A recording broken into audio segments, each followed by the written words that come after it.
नमस्कार, फिर पैसा बोलता है में आपका स्वागत है। मैं आनंद श्रीनिवासन। आज मार्केट पहले बहुत वीक था, -50 पॉइंट्स तक गया था। अब रिकवर होके +50 पॉइंट ऊपर है। मार्केट का रिकवरी मेनली आईटी स्टॉक्स और बैंक निफ्टी की बदौलत हो रही है। और सोने के दाम में थोड़ा गिरावट है। 14,320 में ट्रेड कर रही है 22 कैरेट गोल्ड। और सिल्वर की दाम में बहुत बड़ा करेक्शन है, लेकिन रिटेल मार्केट में वो रिफ्लेक्ट नहीं हो रहा है। रिटेल मार्केट में अभी भी 265 का रेट कह रहे हैं, लेकिन फ्यूचर्स मार्केट में 5,000 नीचे गया है। अगर आप end of the month delivery के लिए सिल्वर खरीद रहे हैं, 2,35,000 में 1 किलो मिल जाएगा। और अगर आप बेचने जाते हैं मार्केट में, 2,20 2,10 में मिल जाएगा। लगभग 4 लाख से लगभग 50% का करेक्शन हो गया है। ये 2 लाख के नीचे भी जा सकता है। मैंने अब पहले अनेक बार कहा है इस चैनल में कि गोल्ड एक मॉनेटरी मेटल है और सिल्वर एक इंडस्ट्रियल मेटल है। और इंडस्ट्रियल मेटल कभी प्रीशियस मेटल नहीं हो सकता, दो उसे प्रीशियस मेटल कहते हैं। गोल्ड का कोई बड़ा यूज़ नहीं है। सिल्वर का ईवी में और इलेक्ट्रॉनिक्स में यूज़ है। सिल्वर का सप्लाई डिमांड से इफ़ेक्ट होती है, गोल्ड का कांस्टेंट है।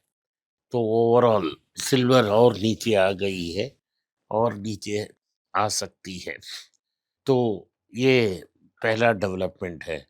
दूसरा ये है कि डॉलर 25 पैसा कम होके 90 रुपया 75 पैसे तक पहुंच गया है।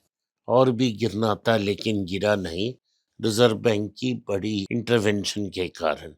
आज जो स्टॉक्स वो ऊपर गए हैं, वो आईटीसी 2%, 325 तक पहुंच गई है। इन्फोसिस 3%, विप्रो भी अप है। टेक महिंद्रा टीसीएस अप है। आईटी पैक में सिर्फ एचसीएल डाउन था सुबह, टीएमबी डाउन था। और मुथूट फाइनेंस अभी भी नीचे गिर रही है। टाटा स्टील भी गिर रहा है। ओवरऑल हम देखेंगे तो मार्केट फ्लैट है और कोई बड़ा डेवलपमेंट मार्केट को चेंज करने के दिशा में अभी तक नहीं आई है, या मार्केट ने उसको पिकअप नहीं की है। मेरा हिसाब से आज निफ्टी 50 की जो कंपनीज हैं, उनमें से 13,500 करोड़ लगभग लेबर कोड की रिकग्निशन के लिए, ये प्रोविजंस के कारण अर्निंग्स कम हुई है 13,500 करोड़ की। और अगर ये नहीं आता तो 13,500 करोड़ अर्निंग्स पॉजिटिव होता। लेकिन इसके कारण अर्निंग्स में कोई बड़ा चेंजेस नहीं आता, अर्निंग्स वीक ही जाता। टीसीएस और एएमडी एडवांस माइक्रो डिवाइसेस ने हीलियोस आर्किटेक्चर में एआई को बदलने के लिए एक डेटा फार्म बना रहे हैं। इन दोनों ने एक जॉइंट एग्रीमेंट साइन कर ली। इन्फोसिस और एंथ्रोपिक दोनों मिलने वाले हैं और एक एआई ऑटोमेशन पुश करने वाले हैं। इससे इन्फोसिस ऊपर चला गया। इंडिया की जो ड्रग कंपनीज हैं, जैसे डॉक्टर रेड्डी, सन फार्मा, नैटको, वो एआई को यूज़ करेंगे और एआई के साथ ही उनकी डेवलपमेंट का टाइम कम होगा। कॉम्प्लेक्स ड्रग्स को जो इंटरनेशनल मार्केट में बहुत कॉस्टली हैं, उनके जेनेरिक बनाना बहुत आसान हो जाएगा। एंथ्रीपी की सीटीओ कह रहे हैं भारत में एआई का बड़ा पुश होगा, भारत को नेचुरल एडवांटेजेस है। ब्रिटानिया ने नए चीफ हरगवे ने कहा है कि वो बिरला पेंट्स पे लॉन्च किया था बिरला वोपस को, वही फोकस वो इधर लाएंगे। उन्होंने कहा है कि हरगवे साहब ने कि उन्होंने खुद एक वेबसाइट बनाएंगे और वो ब्रिटानिया प्रोडक्ट्स को ऑनलाइन बेचेंगे।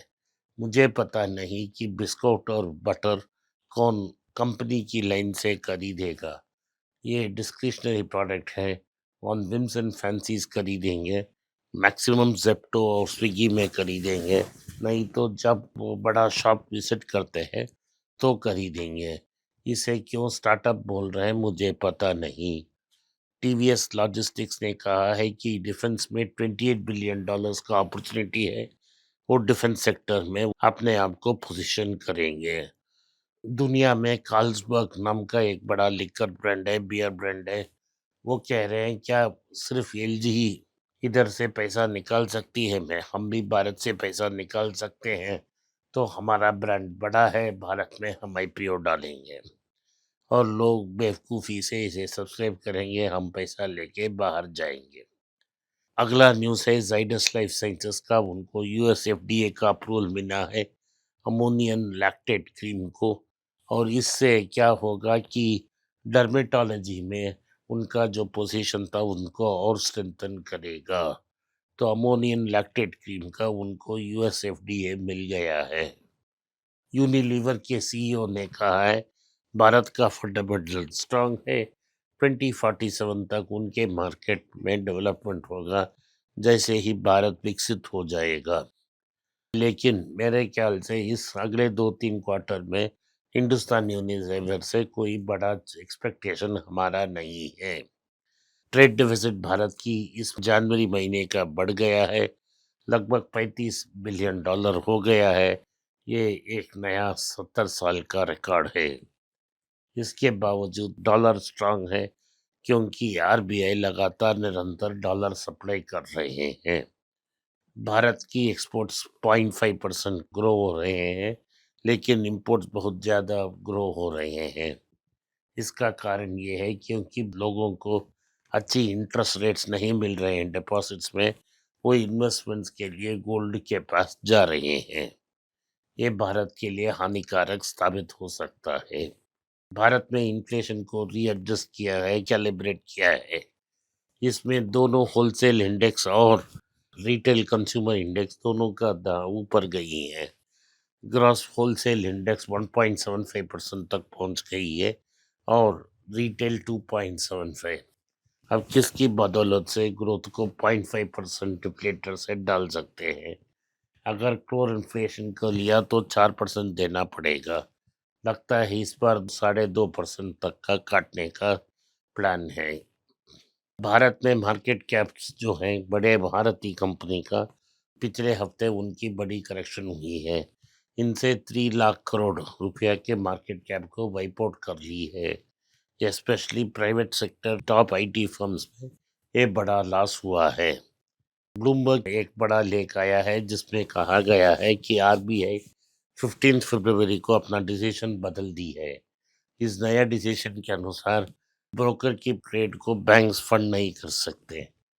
बैंक्स और क्लाइंट्स को अपना जो लाइन ऑफ क्रेडिट मिलता था बैंक से उसे कम किया गया है।